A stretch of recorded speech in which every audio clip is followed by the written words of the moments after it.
Good morning. Here are the latest updates in Indian politics and sports for 24th January 2025.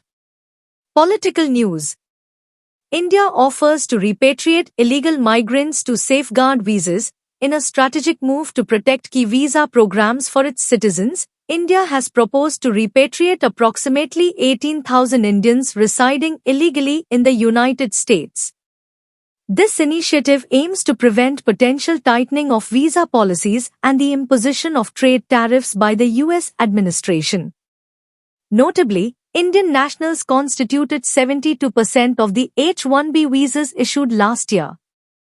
India and US plan Modi-Trump meeting. Diplomatic efforts are underway to arrange a meeting in February between Indian Prime Minister Narendra Modi and US President Donald Trump.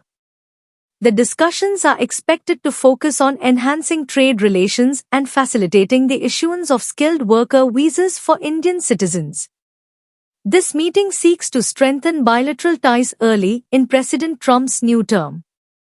NHRC orders fresh inquiry into Foxconn's hiring practices.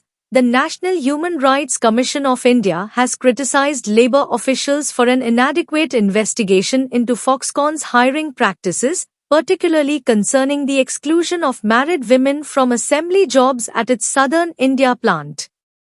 The NHRC has mandated a thorough reinvestigation within 4 weeks to address potential discrimination. Sports news. India vs England T20 series commences. England is set to begin a new white ball era under coach Brendan McCullum with the 2020 series against India starting in Kolkata. McCullum aims to instill an aggressive playing style, with captain Jos Buttler leading a formidable batting lineup. India's squad sees the return of Mohammad Shami, while Jasprit Bumrah is absent due to back spasms.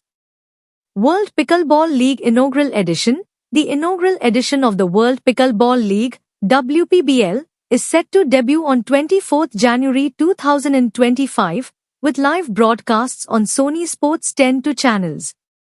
The league, conceptualized by former Indian tennis icons Gaurav Natekar and Aarti Ponnappa Natekar, will feature 6 franchise teams competing in high-energy matches throughout the tournament. That's all for today. Please like, share and subscribe this channel for future updates. Have a wonderful day ahead.